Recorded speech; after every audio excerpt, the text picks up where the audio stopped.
Hey guys, Harley here from BlastoffComics.com for another episode of The Landing Pad.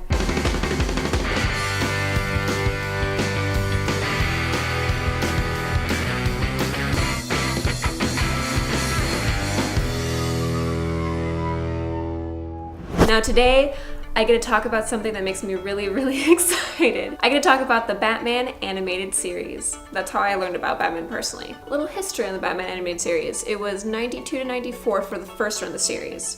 Now the first run Batman was very classic. Silver Age Batman with the big yellow emblem on his chest. The second time they did it actually was the Batman New Adventures, and that started in 96. And then he kind of got gray and black and a little bit darker. But what I loved about it as a kid is that it was so classic. It was, the dark deco where you had the kind of 1940s style cars and clothes a little bit, but then you still had modern technology and modern problems. And Batman in that, to me, was the ultimate hero, because I felt like he could be a real person. Batman and Robin and everybody else, none of them had special superpowers. They all were real people with real skills. And that's, I think, why I always really liked Batman, is because I felt like he could be a real person. Now, I have this big theory that I've come up with, and really it came from me watching the Batman animated series as a child. And I call it the 3 aspects of Batman. Aspect number 1 is Bruce Wayne the Playboy. Batman has to be so convincing as Bruce Wayne, this playboy, drinking, going around town with chicks, that no one could possibly suspect him to be Batman. Which is hard, because when you watch the cartoon, he's obviously like the biggest person there, like 6'4" and like big shoulders and the super defined chin. And you think, how many people in Gotham look like that? But he's so convincing as the playboy Bruce Wayne that no one suspects. Aspect number 2 would be Batman the detective. One thing that I always loved about the animated series is that he does all the detective work. I mean, think about it, Batman's first appearance was in the Detective Comics. So why would he not be an amazing detective? I don't know how many times I've seen him in the Batcave in the cartoon with, he has the big computer and like his huge keyboard sitting there doing research, doing detective work, while, Alfred shuffles in and brings him tea and also puts in his 2 cents. Now, aspect number 3 would be the Batman. Batman, the big scary monster. Because really, if you think about it, he's terrifying.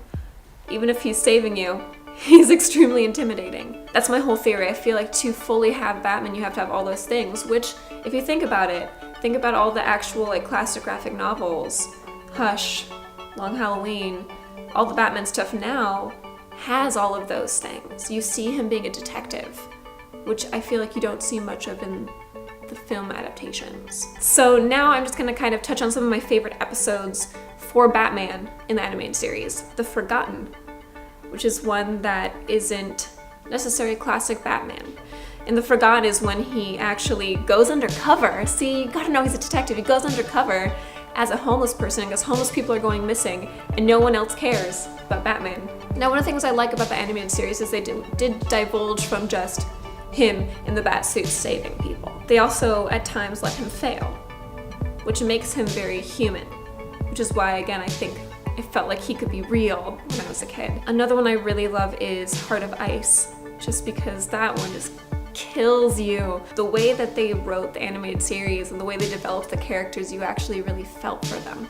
You feel so bad for Mr. Freeze losing his wife the way he did, and the whole time he's telling Batman, he's holding the gun and he's like, don't make me do it, you're not part of this, stay out of this. And Batman's like, no, I can't, because innocent people are suffering, and Mr. Freeze is like, sorry then, dude.